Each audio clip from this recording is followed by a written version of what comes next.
Highlights from the Sasol Rally Round 2 of the 2013 South African Rally Championship is presented by Toyota, Volkswagen, Ford and Sasol.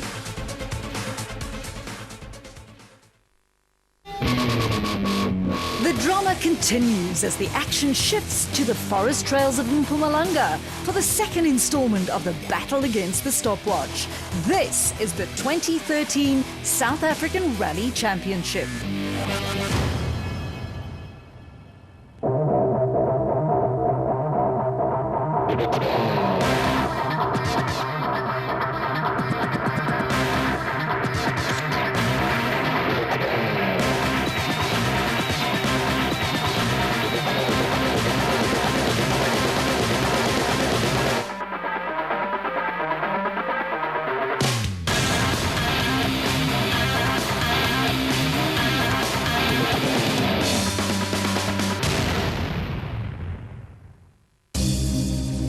In this edition of the NRC, we reflect on the drama that unfolded in the sugarcane fields of KZN during the opening round of the championship fight.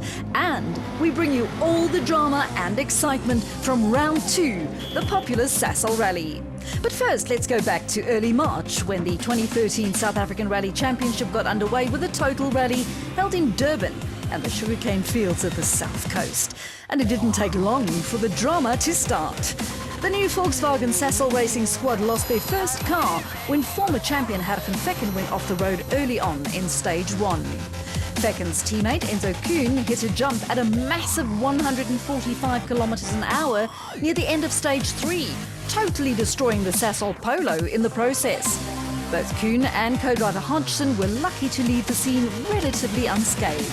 Testimony of how well the safety systems in a modern rally car really work.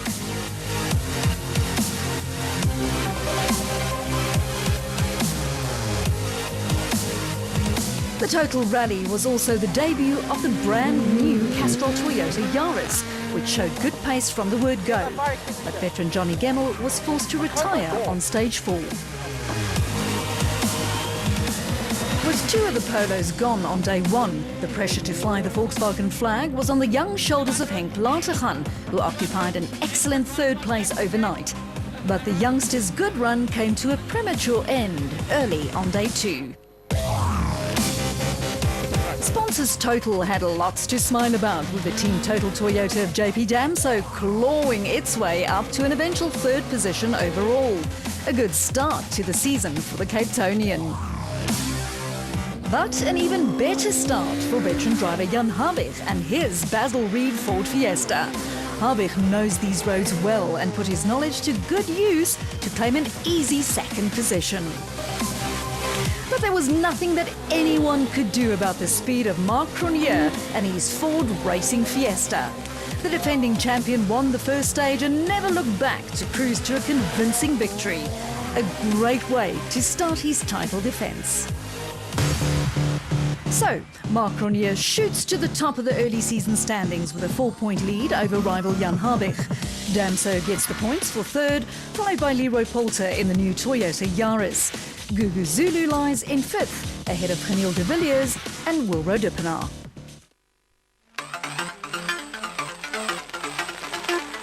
But that was round 1. This is now round 2. The very popular Sasol Rally in arguably the most beautiful part of our country. The York Timbers plantations around the Mpumalanga towns of Sabi and Graskop will play host to the spectacle that's also watched by the most spectators who make the annual pilgrimage to Rally Heaven.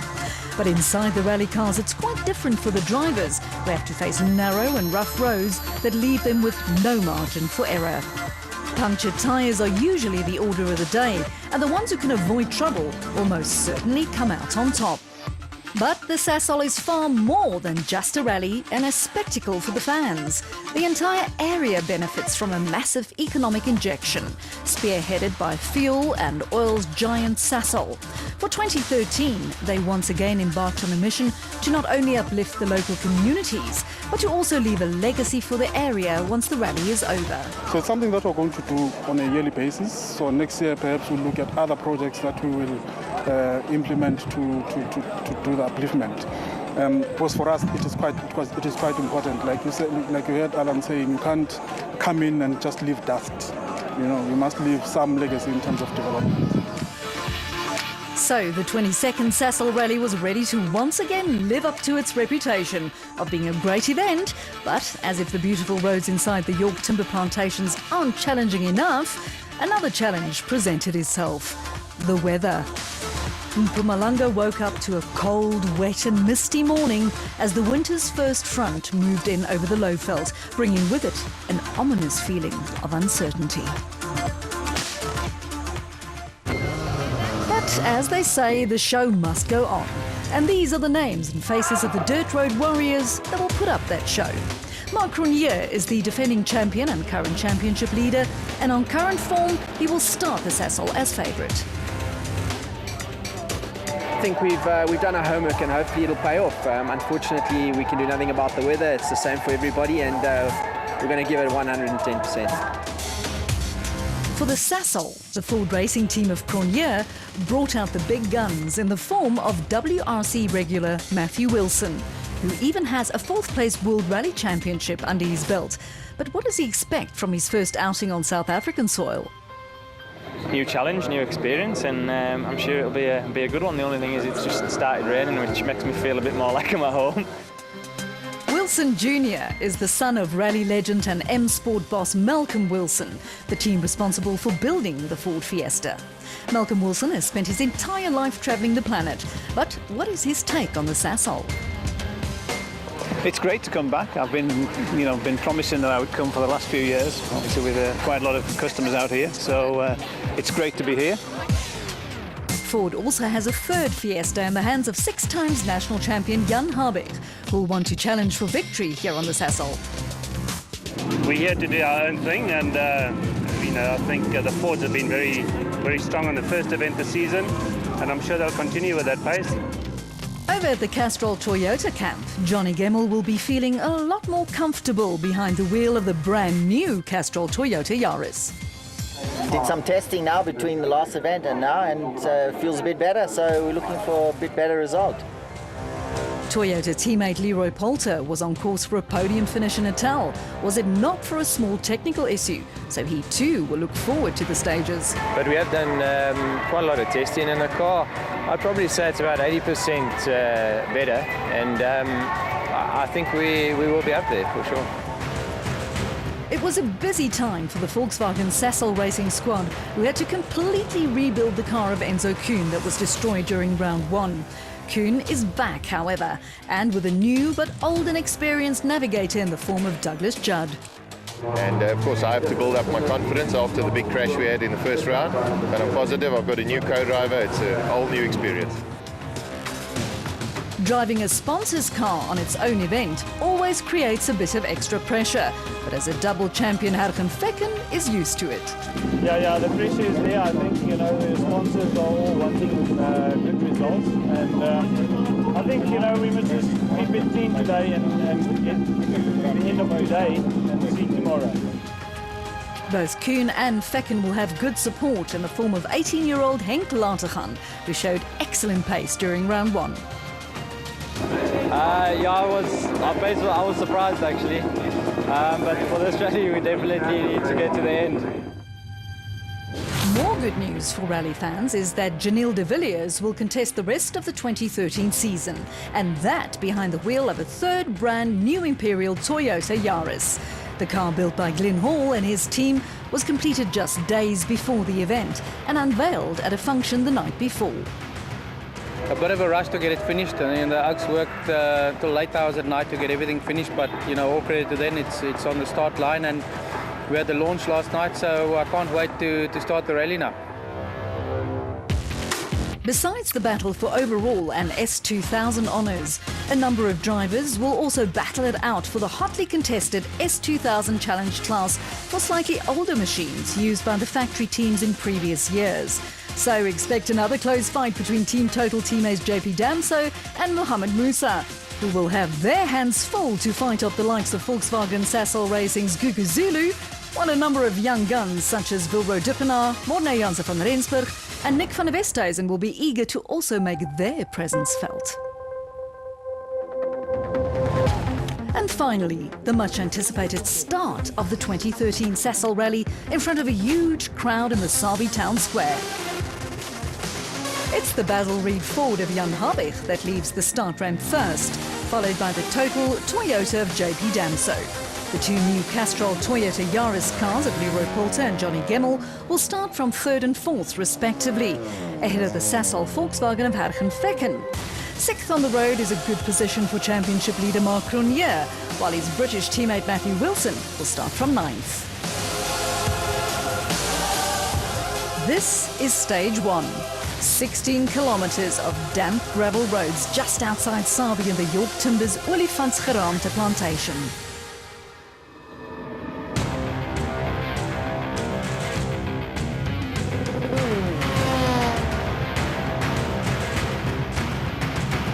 And this is 6 times champion Jan Habig and co-driver Robert Paisley in the Basil Reed Ford Fiesta. Habig has won the Sasol Rally on many occasions during his long career, but something was holding him back. Yeah, no, the road's good, but we've now got a misfire for the half the stage, so that's now really put a spanner in the works. Habig's time was a slow 12 minutes and 3 seconds, which should be easily beaten by the team total Toyota of JP Damso and Hilton Orfrey. Damso indeed crosses the flying finish in a time of 11 minutes and 50 seconds. We kept it clean. It's very tricky. It's rain there, so those corners, you don't know which one's going to catch you out. There's a bit of grass. It's a bit tricky, but we're happy. We had a clean run. It's been 5 weeks since the debut of the brand new Castrol Toyota Yaris, which means it should be more competitive, and it is. Leroy Poulter and Alvin Coetzee complete the 16 kilometers of stage 1 in just 11 minutes and 29 seconds, a full 21 seconds faster than Damso. Yeah, it's a bit tricky, you know, in some spots it's grippy and some spots a bit slippery, so tricky. Poulter's Castrol Toyota teammate Johnny Gemmell was also feeling confident before the rally even started, and with good reason. Together with Caroline Swan, Gemmell set a time of 10 minutes and 28 seconds, the fastest time so far. Yeah, the traction's a bit better than yesterday when we did the recce, so it was actually quite good. This is the first of the Volkswagen Sasol Racing Polos on the Sasol Rally, driven by former champions Hergen Fecken and Pierre Arries. A cautious start for Fecken with a time of 10 minutes and 42 seconds, 14 seconds slower than Gemmell.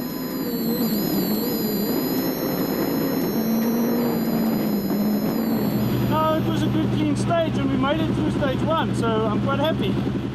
This is defending champion Mark Cronier together with Robin Houghton in the Ford Racing Fiesta. Cronier is on top form, and it shows once again as he crosses the line in just 11 minutes and 17 seconds. The fastest time by a full 11 seconds, and that in spite of picking up a little problem. Narrows bad rock right, 100, max space middle over bad rocks. There was a sump rock right at the end here, and we hit it on the wheel, so it seems to have damaged the wheel, so we'll see. Next up is the brand spanking new Imperial Toyota Yaris of Janelle de Villiers and Greg Godrich. De Villiers must still get used to the new car and sets a time of 11 minutes and 40 seconds. Well, it was not too bad. I mean, we try to keep it on the road. At some places it's slippery when you get into the corner. Other places the grip's pretty good. This is Enzo Keen's first outing since that massive crash in Natal 5 weeks ago. His Volkswagen Sasol racing team had to build a brand new car, and together with Douglas Judd in the navigator seat, they set a time of 11 minutes and 47 seconds. I think a conservative start to the rally. The car feels good. A couple of small electronic problems inside, but I'm sure we'll get it sorted out. And what a privilege to see WRC stars Matthew Wilson and Chris Patterson on South African soil. Wilson also knows the Ford Racing Fiesta inside out, and it showed as he beats his teammate Cronier by 5 seconds to take the early rally lead. Really enjoyable, so yeah, good fun, enjoyed it. Henk Latergan is still only 18 years old, but the third of the Volkswagen Sasol racing drivers has already been earmarked as a champion of the future.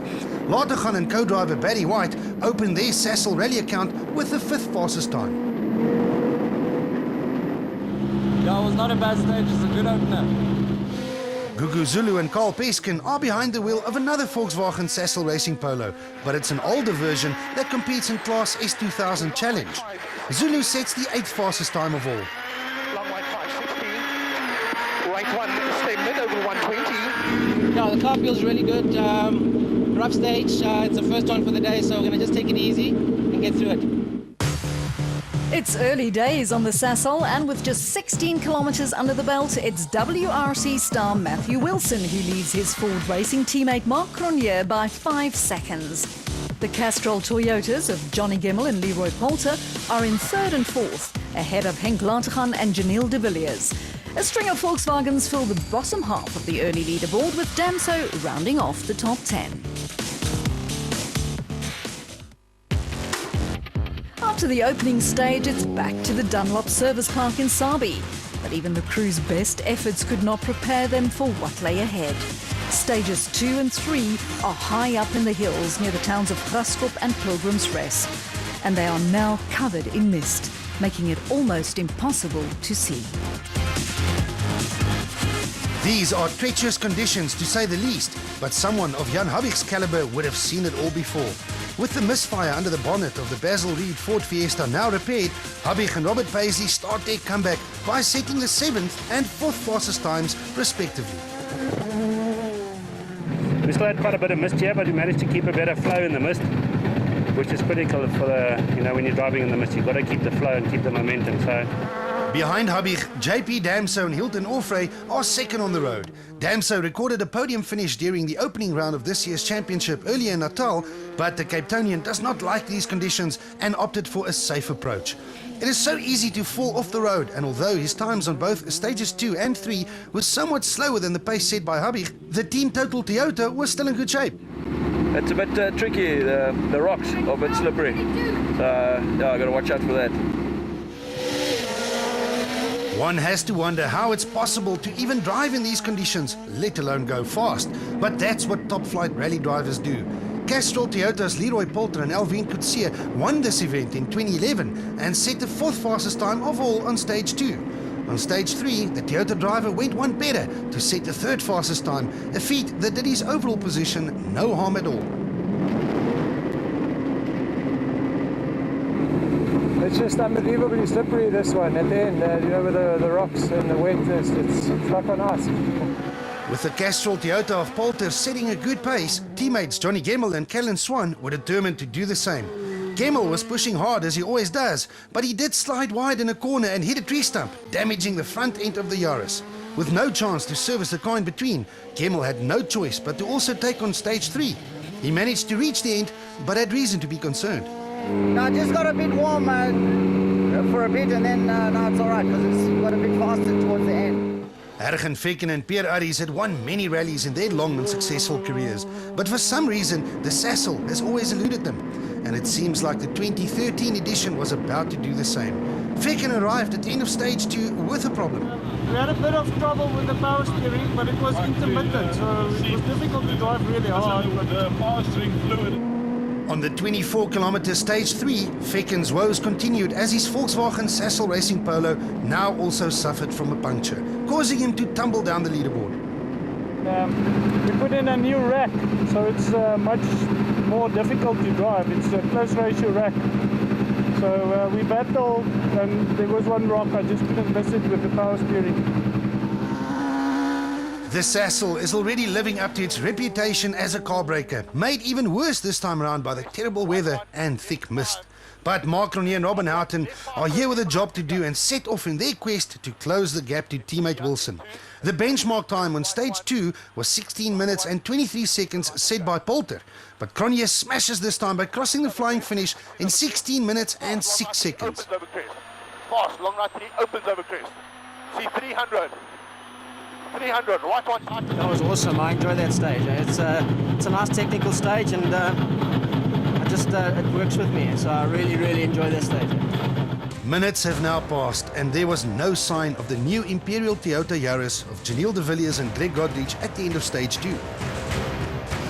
Came into a fast right corner, tightening a little bit on us. I was a little bit fast in and went like 30 centimeters offline.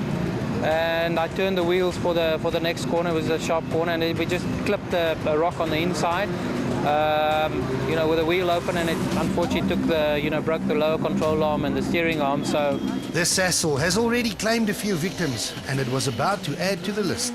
Enzo Keane and Douglas Judd were getting used to the terrible conditions, but soon Keane had more than the mist to worry about.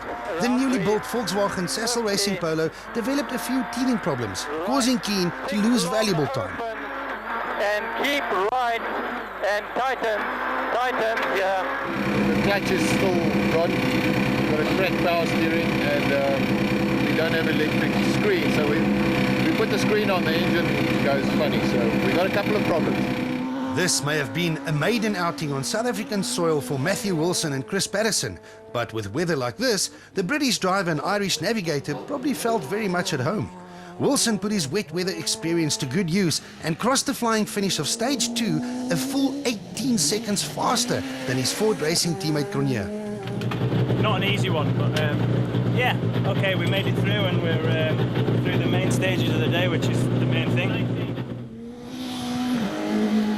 It is still early days, but it is becoming clear that the Sasol will turn into a dogfight between Ford Racing teammates Matthew Wilson and Mark Cronje. So far, Wilson has the upper hand, but on stage 3, the SA champion manages to get his first blow in by winning the stage from his teammate, albeit by only 5 seconds. Left 2 over 5, finish 60, right 4, left 5 to stop, well driven. At this stage, I really enjoyed that stage, and it really felt good, so I'm really chuffed. There's some places where you're still getting dust where it hasn't rained, but then the next corner's completely wet, and it's tricky to judge the grip. We had a couple of big slides wide, but other than that, it's okay. With 2 of the 3 Volkswagen Sasol Racing Polos already running into trouble, it is now up to the young talent of Henk Latergan and co-driver Barry White to uphold the honours for sponsors Sasol on their own event. And the youngster did not disappoint. He even raised a few eyebrows when he arrived at the end of stage 2 with a time of 15 minutes and 56 seconds, less than 8 seconds slower than the winning time set by Wilson, and the only other driver to break the 16-minute mark.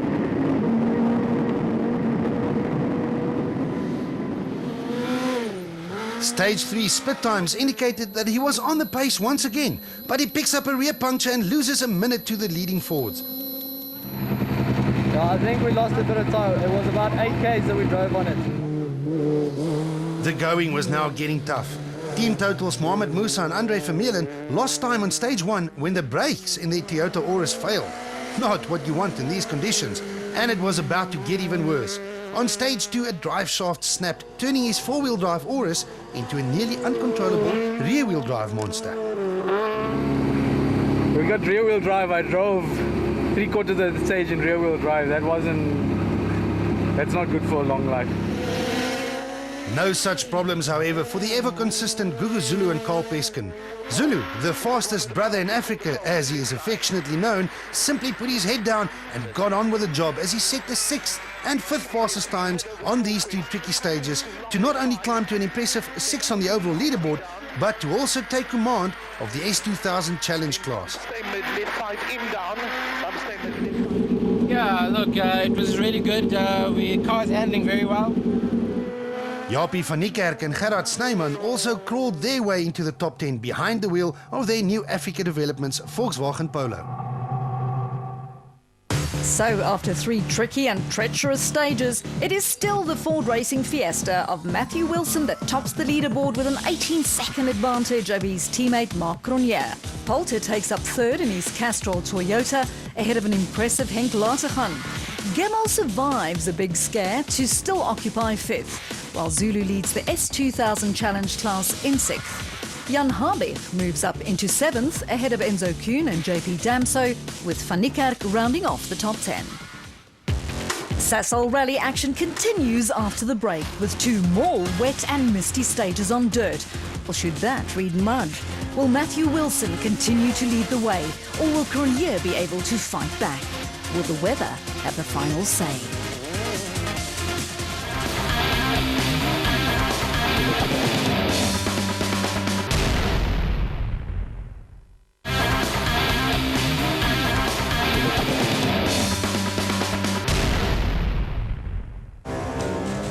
Still day one of a rather cold and misty Sasol rally. We've only seen 3 stages so far, but the action and drama has been non-stop. Back in the Dunlop Service Park, the Castrol Toyota technicians finally have a chance to attend to Johnny Gimmel's Yaris. Yeah, we had a problem in stage 2, maybe 3/4 way through the stage. Very misty, came round a left-hander, 4th gear, and a little bit slippy. I just hit the bank and went up the bank, trying to get back on the road. There was something in the grass and hit it, and that's what damaged the front. Over at Volkswagen Sasol Racing, 18-year-old Henk Lateghan is still cursing the puncture that cost him more than a minute. Yeah, we got a right rear puncture. We drove about, I think, 10 or 11 Ks on it. I think we lost about a minute. I think it was a good choice to drive it out though instead of change it, because it would take you about 2 minutes to change the tyre. Leroy Poulter is putting up a good fight in the Castrol Toyota Yaris to hold on to 3rd. Yeah, I think it's, like I said, it's a bit of a lottery at the moment. The stage 2, the mist, I think it caught some people out and some people, you know, got a clean run. But, you know, we're up there. Let's see if we can just stabilise for now and then we have a look in the reruns. And it's looking even better for the Ford Racing team, who currently occupies the top 2 spots. Right now, it's really just to try and make sure that we get through the stages clean, especially if we can't see. The rally seems to be falling away from some of the guys because the guys are puncturing and damaging their cars. So it can happen so easily. I mean, you really can't see a damn thing in the mist. So it's very, very tough. And after 70 kilometres of racing, what does Matthew Wilson think of his first outing in South Africa? Yeah, generally it's been a good start. We had a nice clean run on the first stage and a good run on through the fog with the second one. The third one was already starting to be quite rough and quite a few big rocks around, so we did sort of take it a little bit more steady. After a welcome 30-minute service break, it's off to stages 4 and 5. The same 2 stages from earlier in the day. Although the drivers will now be more familiar with these roads, the mist is still heavy and severely limits the visibility from inside the cars. These 2 stages would count for another 50 kilometers of special stage distance. This is where rallies are won or lost and where the top 10 positions are decided. Mohamed Musa and Andre Vermeulen started this loop of stages outside the top 10, thanks to his troubles from earlier on, and it was about to get even worse. The Team Total Toyota's windscreen wipers failed, and with no service in between these 2 stages, the luckless Musa was forced to come up with an innovative fix, but more valuable time was lost. In his own words, probably the worst day ever.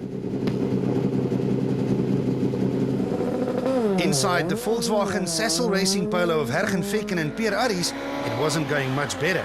Fekken was also outside the top 10 courtesy of power steering problems and a punctured tyre, but on both stages 4 and 5, the former double champions restored some normality when they successfully crossed the flying finish to crawl their way back into 10th position overall. Ahead of Fekken, the new Africa Developments Volkswagen Polo of Japie van Niekerk and Gerard Snyman had its own battle to stay on the road. The windscreen demister wasn't working, and as we've also seen with Musa, rally drivers are resourceful people. With co-driver Snyman doing more than just his navigating duties, the Polo managed to reach the end of the day's gravel stages in 9th position.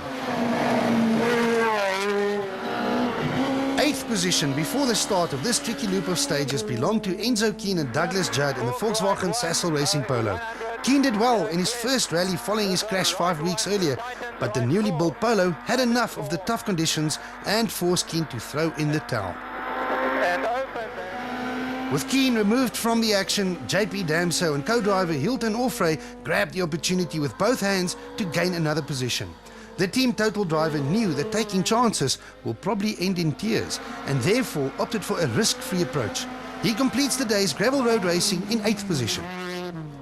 Ahead of Damso, the older generation Volkswagen Sasol Racing Polo of Gugu Zulu and Carl Peskin pretty much had the same ideas. Zulu has been very consistent of late, and so far the 2013 Sasol has been no different. This popular driver avoided all of the many obstacles that can catch you out to occupy a very credible 7th position at this crucial part of the event. It is always right to down. Multiple champion Jan Habig and co-driver Robert Paisley were now on the comeback trail following their slow start.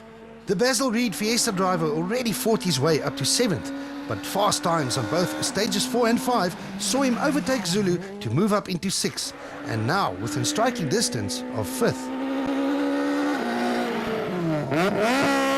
The 5th position in question belonged to the injured Castrol Toyota Yaris of Johnny Gemmell and Catalin Swan.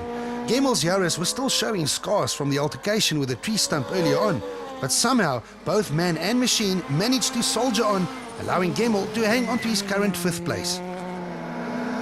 At the business side of things, youngster Henk Lateghan and Barry White were involved in a tough battle with the Castrol Toyota Yaris of Leroy Polter and Alvin Coetzee.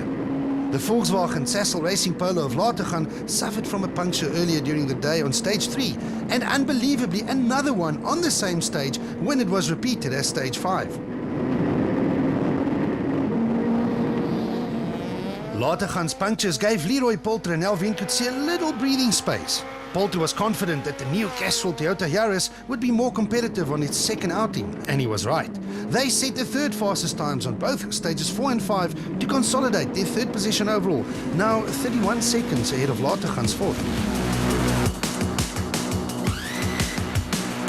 With everyone else fighting for decent positions, the current South African champions had their own little domestic scuffle with their once-off British and Ford racing teammates.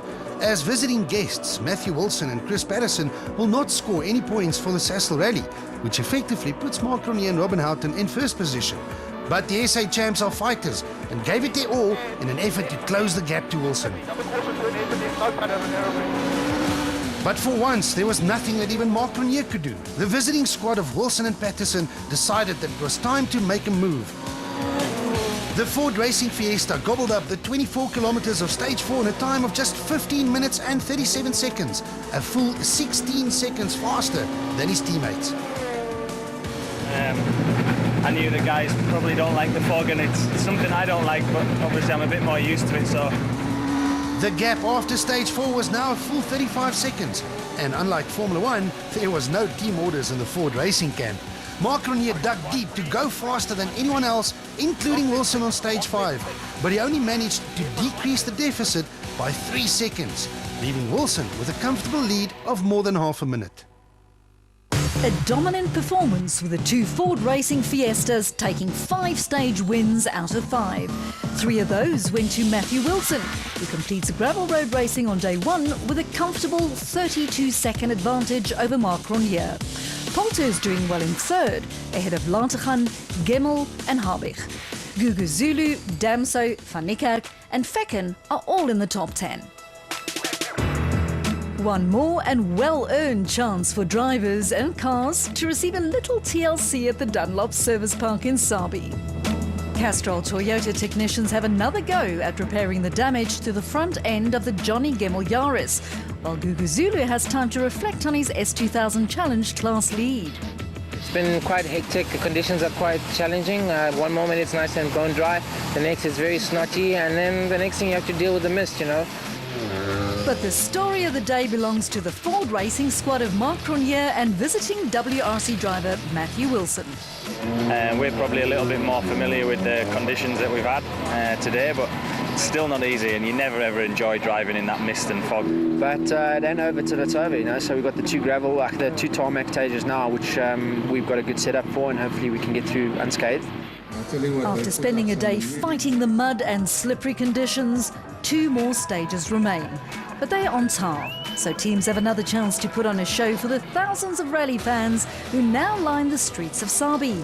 This is the famous Sabi town stage, one of the trademarks of the Sasol Rally. It's only 900 meters in distance, so it's unlikely to influence the outcome. But with pavements and people never far away, it still demands loads of respect.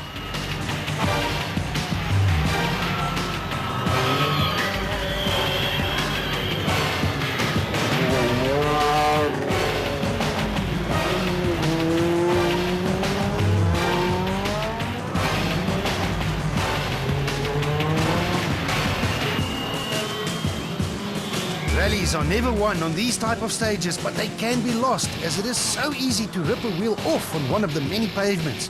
But luckily for Leroy Polter and Alvin Coetzee, they didn't. The Castrol Toyota Yaris set the 3rd fastest time.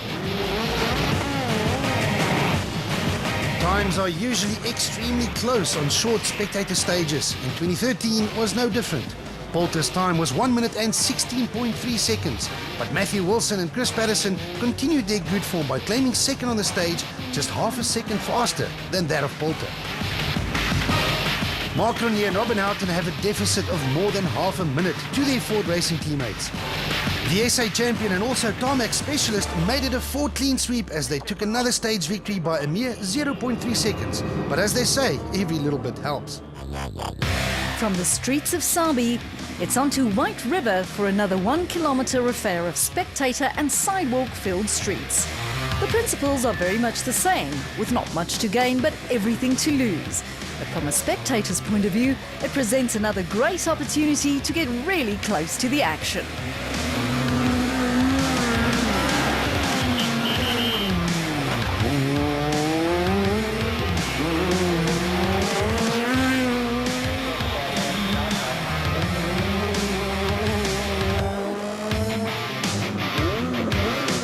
This time, it's Jan Habig and Robert Paisley who crosses the flying finish with the third fastest time in their Basil Reed Ford Fiesta. And for the first time in 7 stages, the name of Matthew Wilson did not appear near the top, as Leroy Poulter and Alvin Coetzee set the second fastest time behind the wheel of the Castrol Toyota Yaris. And for the 4th time in 7 stages, it is Mark Ronier and Robin Houghton who claim another stage victory for the Ford Racing team. But the difference between himself and teammate Wilson, who set the 5th fastest time, is only 1.6 seconds, meaning Wilson goes to bed after day 1 of the Sasol with a lead of exactly half a minute. Day 1 of the Sasol draws to a close with the name of Matthew Wilson still at the top, 30 seconds ahead of SA champ Mark Ronier. Leroy Poulter maintains 3rd, ahead of Henk Laagtegan in the first of the Volkswagen Sasol Racing Polos. Gemmel is still in 5th, but he now has Jan Habig breathing down his neck.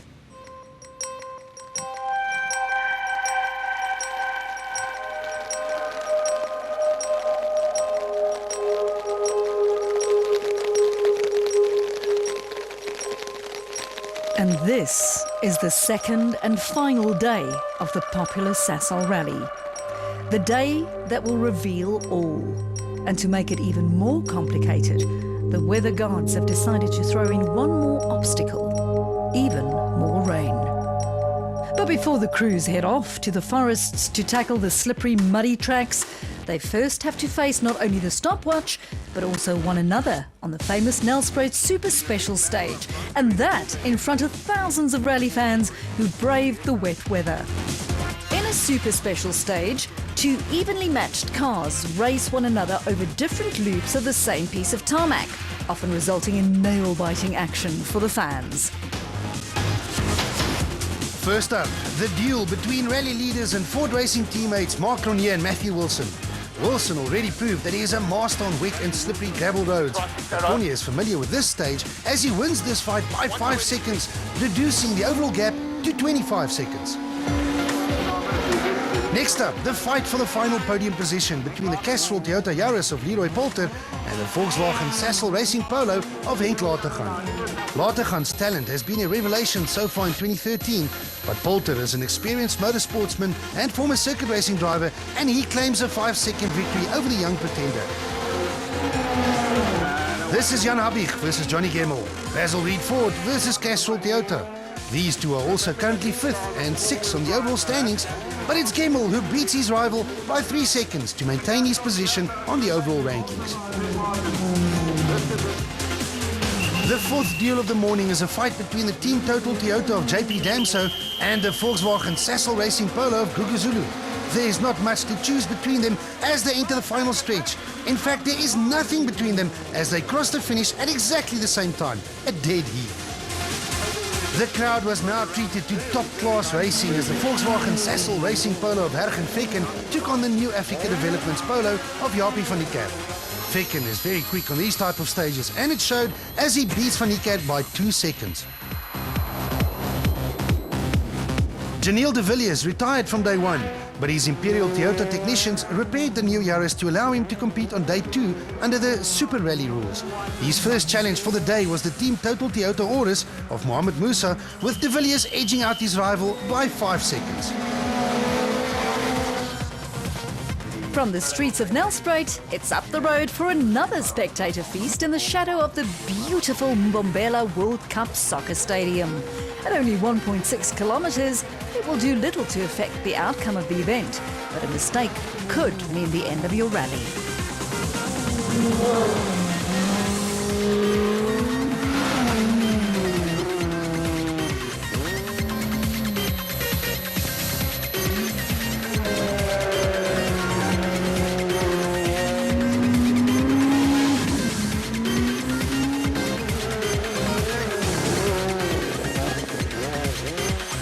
It's the Ford Racing Fiesta of Mark Cronje and Robin Houghton that takes another stage victory to move to within 23 seconds of teammate, but also rival, Matthew Wilson.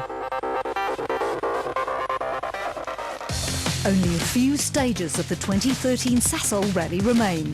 Mark Cronje is on a charge to try and chase his teammate down, but more bad weather is also closing in fast.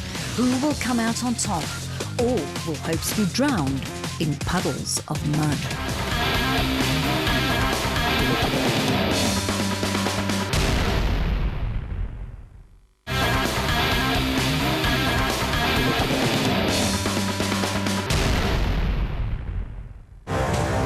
It's the final day of a cold, extremely wet and misty Sasol rally. The crews have already completed 2 stages on tar, but are now heading back into the forests for 5 more stages, and they are all on dirt. If Mark Cronje finishes in second, he will still score the points for a win, seeing that visitor Matthew Wilson is not eligible to score those points. The newcomer is this is his sort of home turf in terms of the wet, and I need to focus on my championship. So it's going to be a really technical and tough day today, and I think it's absolutely imperative that we stay focused on what we need to do. Matthew Wilson, on the other hand, has nothing to lose and will be gunning for glory. Yeah, we've lost probably about 6 seconds this morning, which is not that great, but we're going back to the gravel, and that should obviously suit us again. So we'll see what we can do on the first long one this morning. Leroy Poulter is probably too far back to try and catch either of the 2 Fords. I think it's going to be a hell of a long day with us being wet like this. I think we must just see the first dirt stage and see how they take it, and we'll take it from there, I think. Well, Henglatergan has a chance of fighting for a podium, but it will probably be too risky. I think I'll just try to finish, stay clean, don't do any stupid things, and just try to get to the end. Stages 10 and 11 will be run in succession. A problem such as a punctured tyre or broken windscreen wipers on stage 10 will therefore also haunt you on stage 11. These are the stressful moments on a national rally, made even worse by the merciless rain. As the overnight leaders, the honour of opening the road belongs to Matthew Wilson and Chris Patterson.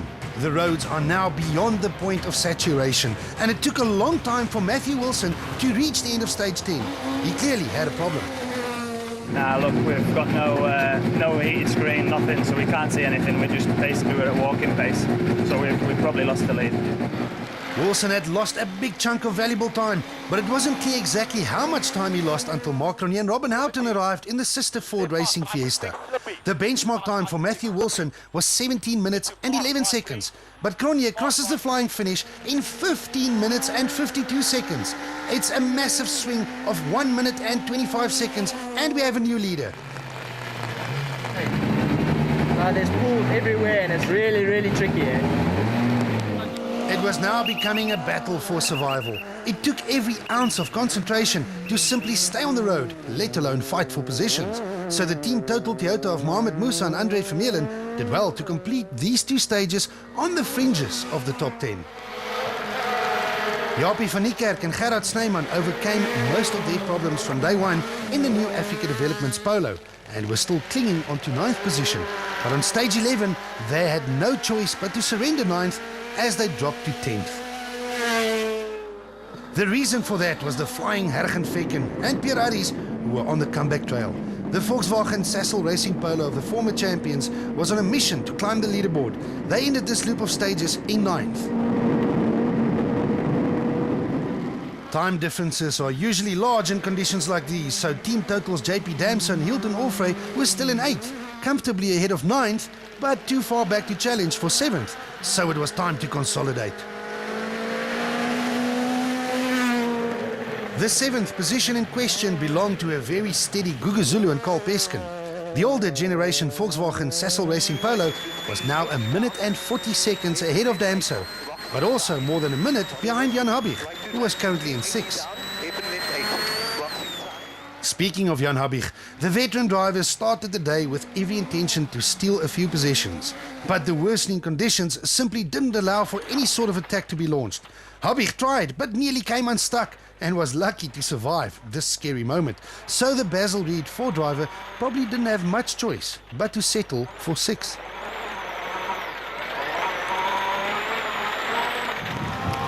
Habig's first target would have been the Castrol Toyota Yaris of Johnny Gemmell and Kellen Swan, but Gemmell knew the attack was coming and responded incredibly well. His advantage over Habig at the start of stage 10 was only 7 seconds, but after these 2 stages, the Toyota driver opened up a gap of more than a minute.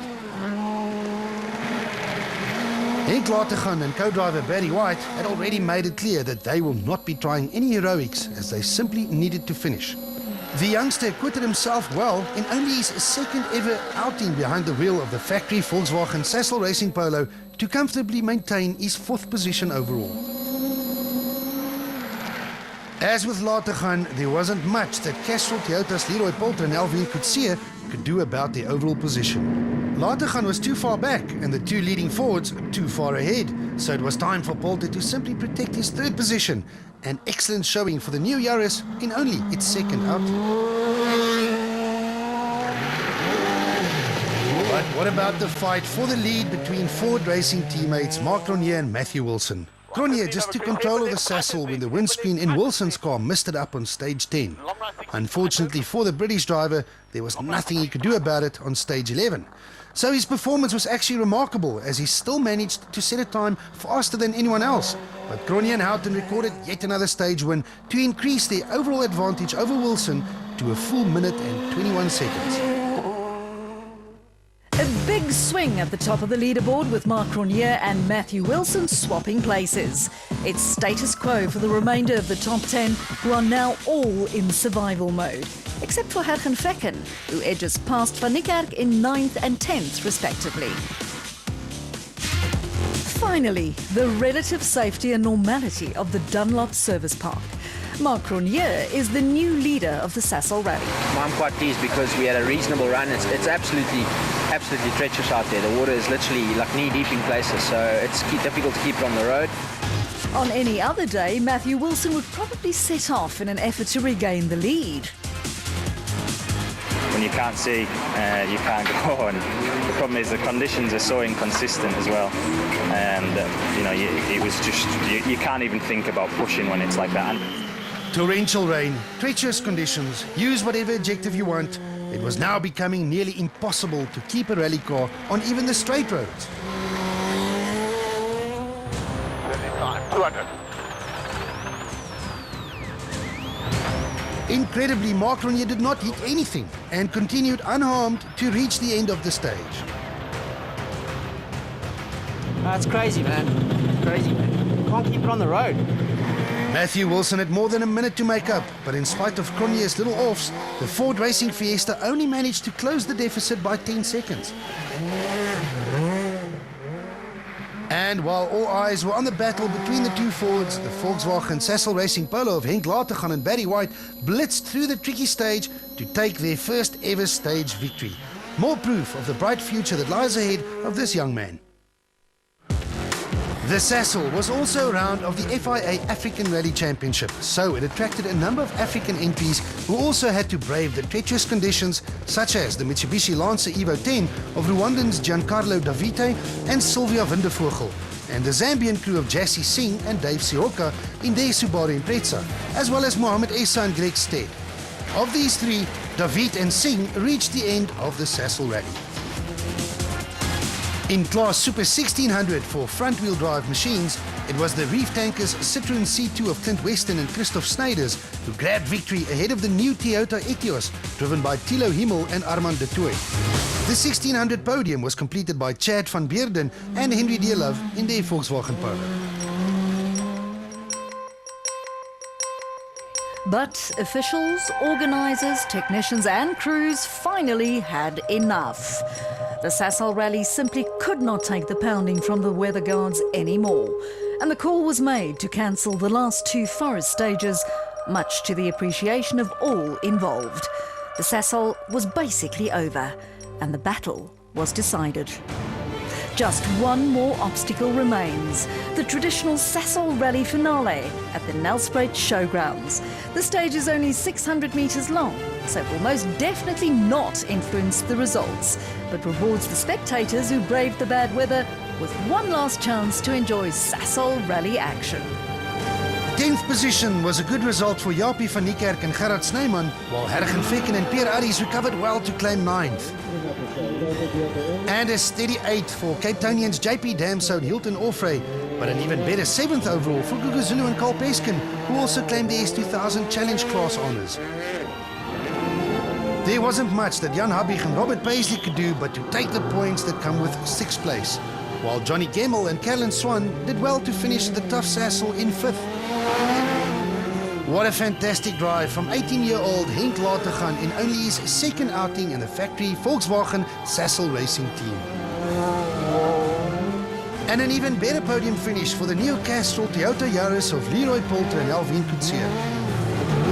And what a privilege to see the skills of Matthew Wilson and Chris Patterson on South African soil. 2nd place for the Ford racing team.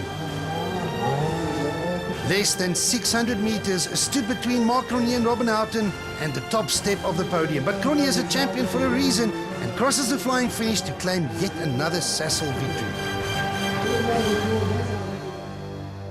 A commanding victory for Mark Cronje, ahead of his once-off British teammate Matthew Wilson.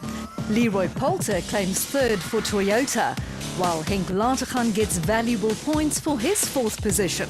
Gemmel gets 5th ahead of Jan Habig and Gugu Zulu. The 2013 Sasol rally draws to a close as the fuel and oils giant reflects on yet another success. Another world-class event. Yes, the weather is the weather. There's nothing we could do about it, but it went very well, except for 2 stages that had to be cancelled. But the event went very well, and we are happy with the turnout and the way it went. The sweet taste of champagne from the winner's podium was just reward for Leroy Poulter, even if it was from the 3rd step. You know, a difficult rally like this to get on the podium with a new car, I think it's very good. And I think in some of the stages we were quite close to the front, so it shows promise, and I think it can only grow from here. 2nd position is probably not what Matthew Wilson wanted. Yeah, I think we've had a fantastic time. I think it's been a shame with what we've had today in terms of conditions, but I think, you know, everybody organises, everybody's done a fantastic job coping with these, because it's never easy to run a rally when conditions get like this. But a perfect day for the Ford racing team, with Mark Cronje claiming his 2nd victory in as many rallies. Yeah, I'm absolutely over the moon. I'm stoked. We've done a lot of work leading up to this event again, and it's paid off. We've got good momentum at the moment, and I'm just going to keep building on that. Having the likes of Malcolm and Matthew Wilson present at the Sasol added even more to the rally status as a world-class event. It was Malcolm Wilson's first visit since the 1978 Castrol Rally, while Chris Patterson, famous for his stint alongside former World Rally champion Peter Solberg, found the time to talk about his first South African experience. You know, really it's been good fun. Unfortunately, the sun didn't shine all weekend, but that's how it is, and it's something that we're quite familiar with, so it wasn't really a big drama for us, but we've had a good time, and we're very pleased that the team has finished 1-2. From a very wet and cold Sasol rally in Mpumalanga, it's off to hopefully a drier Gauteng for the Toyota Gauteng Dealer Rally. The majority of the stages will once again be contested on the East Rand and the Rally Star facility near Babsfontein, making it very accessible for millions of Gauteng residents. So no excuses, see you there on the 31st of May. Highlights from the Sasol Rally Round 2 of the 2013 South African Rally Championship was presented by Toyota, Volkswagen, Ford and Sasol.